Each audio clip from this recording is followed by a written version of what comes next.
Bonjour, je suis content de vous retrouver. Aujourd'hui, on parle d'AVC. Je vais vous donner des conseils. Souvenez-vous qu'ils ne remplacent pas ceux d'un professionnel de la santé. Je vous invite d'ailleurs à en consulter un. Vous allez trouver beaucoup des conseils et même de certains exercices que je vais vous donner aujourd'hui dans mon livre et dans mes livres, notamment Lève-toi et marche.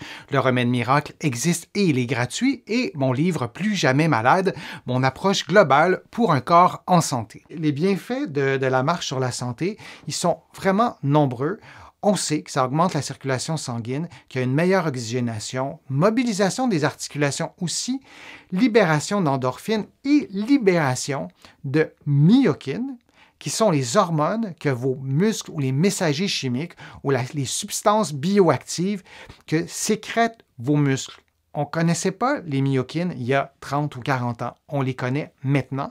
On ne les avait pas identifiés. Et depuis 2016 environ, on connaît aussi les exerkines, qui sont des substances bioactives qui, dans bien des cas, contribuent à la santé du cerveau, contribuent à la santé des vaisseaux sanguins. Donc, lorsqu'on fait de l'activité physique, on stimule la production, oui, d'endorphines, on les connaît un peu plus, ces hormones qui nous font du bien, mais aussi les myokines et les exerkines. Je suis en train de vous préparer des vidéos sur ce sujet-là, spécifiquement sur les myokines et les exerkines. Le temps passé à marcher serait proportionnellement associé à une réduction du risque d'AVC. C'est une bonne nouvelle. De marcher réduit le risque d'AVC. C'est quand même pas rien. On n'est pas dans quelque chose qui est inaccessible. La marche, c'est l'activité physique par excellence la plus accessible, peu importe notre âge, notre état de santé, notre condition physique, notre revenu. On a accès à la marche. Dans un contexte de prévention, il est donc recommandé de marcher à intensité modérée ou soutenue avec les précautions que je vous ai mentionnées. Lorsqu'on marche à intensité soutenue, notre rythme cardiaque augmente, on respire plus vite, on va avoir de la difficulté à parler, et notre corps va dégager de la chaleur. C'est un peu comme ça qu'on reconnaît une intensité soutenue.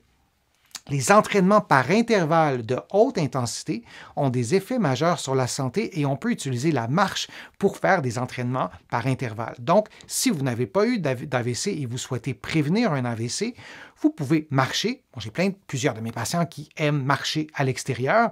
Mes patients plus jeunes qui vont faire du trekking, qui vont faire de la randonnée en montagne avec des sacs à dos, c'est très exigeant physiquement. J'ai des patients qui sont à mobilité réduite, qui vont marcher à leur rythme, parfois à l'intérieur, parfois à l'extérieur, mais ces deux extrêmes, si je puis dire, peuvent pratiquer des activités par intervalle. Il s'agit de marcher pendant 1 minute ou 2 ou 3 à intensité modérée, disons, et de marcher à intensité soutenue pendant 30 secondes ou 1 minute. Alors, si on est très en forme, si on a un bon cardio, comme on dit, on marchera très rapidement, on pourra même courir, on aura peut-être un sac à dos sur les épaules, on aura peut-être un poids, on sera peut-être sur une pente, donc ce sera plus exigeant. Et si on a une santé plus précaire, si je peux dire, on va marcher plus vite, beaucoup moins rapidement qu'une personne qui est plus en forme, mais notre cœur va s'activer, on va respirer plus vite, on aura chaud, et cet entraînement par intervalle aura des bienfaits sur notre santé cardiovasculaire, incluant la santé des vaisseaux qui sont à l'intérieur du cerveau. Et dans certains contextes, des intervalles d'intensité modérée ont aussi des effets significatifs et parfois des effets qui sont comparables. Par exemple, si je suis en situation d'obésité, on sait que des intervalles d'intensité modérée alternés avec une intensité faible apportent des effets sur la santé qui sont importants, qui sont significatifs, qui sont parfois comparables aux effets des intervalles de haute intensité. Je vous donne 5 conseils en rafale. Comment on fait pour intégrer la marche pour prévenir les AVC? Si on est super actif, on fait plein de sport, c'est dans nos habitudes, on le fait en groupe, on aime ça, on n'a peut-être pas besoin de tant de conseils que ça. Si on regarde dans la population, il y a beaucoup de personnes qui n'arrivent pas, pour plein de raisons, à faire une activité physique régulièrement, incluant la marche. Alors, je vous donne quelques conseils en rafale, se motiver. Ce qui motive le plus, c'est le plaisir, tirer du plaisir dans une activité qu'on fait. Si on n'aime pas marcher, on peut peut-être écouter de la musique, on peut peut-être le faire avec d'autres personnes. Il y a différentes stratégies de motivation que vous allez en trouver sur ma chaîne pour vous motiver à marcher plus régulièrement.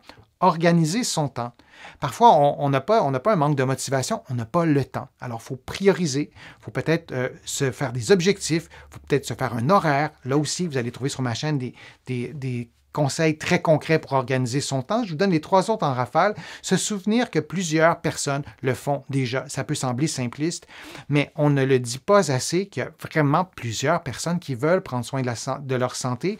J'ai certaines de mes vidéos sur ma chaîne sur la marche qui ont été vues par des millions de personnes. Ça intéresse plein de monde. Il y a plein de personnes qui le font. Et quand on se sent moins seul, on sent peut-être aussi un effet d'entraînement. Puis on se dit, ben oui, il y a plein de gens qui reconnaissent les bienfaits de la marche. Ça me motive, moi, à marcher plus souvent et ça va peut-être m'aider à adopter cette habitude de vie-là de façon durable. Se rappeler aussi des bienfaits de la marche sur la santé mentale. Marcher, ça fait du bien à vos vaisseaux sanguins, surtout lorsque vous marchez à intensité modérée ou soutenue. Ça fait du bien à votre cerveau, mais aussi à votre santé mentale. Les risques de dépression, par exemple, sont diminués chez les personnes qui pratiquent une activité physique d'intensité modérée ou soutenue régulièrement. Et la marche, c'est vraiment une belle occasion de le faire. Et dernier point, choisir l'exercice médicament. Je ne sais pas si c'est un concept. Si vous avez déjà entendu parler du concept d'exercice médicament, c'est vraiment de voir l'exercice, par exemple la marche de 30 minutes à intensité modérée et peut-être un 5 minutes de ce 30 minutes-là à intensité soutenue, ça a un effet sur la physiologie, sur les réactions biochimiques dans notre corps. Ça libère, je vous le disais, des endorphines, ça libère des myokines, ces substances bioactives. Le café, c'est la substance bioactive la plus répandue dans le monde. Lorsqu'on prend du café, la caféine, c'est une substance bioactive extérieure à notre corps. Et lorsqu'on contracte nos muscles, lorsqu'on marche à intensité modérée, nos muscles sécrètent notamment des myokines. Il y a aussi des exerkines. Je vais y revenir dans une autre vidéo. Ce sont des substances bioactives qui sont sécrétées par le cœur, par le foie, par les os, notamment par les nerfs, par le cœur aussi. Donc, lorsqu'on fait une activité physique, on peut voir ça comme un exercice médicament parce que oui, il y a des substances bioactives positives, souvent anti-inflammatoires, qui sont sécrétées, qui apportent vraiment un bien important à nos vaisseaux sanguins et diminuent le risque d'AVC. Alors, c'était des conseils que je voulais vous donner en rafale. Il y en a vraiment plusieurs. Mais oui, de marcher pour prévenir l'AVC, ça fonctionne, c'est accessible. Parlons-en. Organisons des campagnes de prévention à l'échelle nationale dans nos différents pays. Mais peut-être qu'à partir de demain, j'espère peut-être de vous avoir convaincu de marcher un peu plus souvent, de vous organiser une façon de marcher qui est motivante pour vous, qui fait en sorte que tout ça est gérable dans votre horaire, dans le temps, et de pouvoir le faire de façon durable. Je vous remercie de votre présence. Je vous remercie de vos interactions. C'est toujours un immense plaisir de partager avec vous ces contenus. Je vous invite aussi à contribuer à mes plateformes si vous le souhaitez. Vous allez sur mon site web, le www.denisfortier.ca. Vous cliquez sur « Contribuer ». Vous pouvez faire, oui, des contributions financières, mais il y a d'autres façons aussi de contribuer à mes plateformes et ça m'aide à vous produire de nouveaux contenus. Je vous en produis de plus en plus. Et encore une fois, merci pour tous les commentaires que vous me donnez. Vous allez aussi pouvoir trouver sur mon site web un abonnement gratuit à mon infolettre. Vous allez recevoir mon infolettre une fois par semaine. Il y a aussi des courriels thématiques sur des sujets précis, les douleurs au dos par exemple, les douleurs au cou. Alors vous pouvez là aussi vous abonner et vous allez trouver plusieurs informations dans mes livres que vous allez trouver partout au Canada en librairie, mais aussi de l'autre côté de l'Atlantique. Il y a des conseils, oui, sur l'AVC, mais aussi sur la santé en général, sur la marche, sur les douleurs au dos, sur l'avancée en âge, sur des façons de prévenir les effets du vieillissement. Vous allez trouver beaucoup d'informations dans mes livres et sur mon site web. Je vous remercie beaucoup de votre présence. Je vous dis à une prochaine fois, un prochain direct, une prochaine vidéo et à bientôt.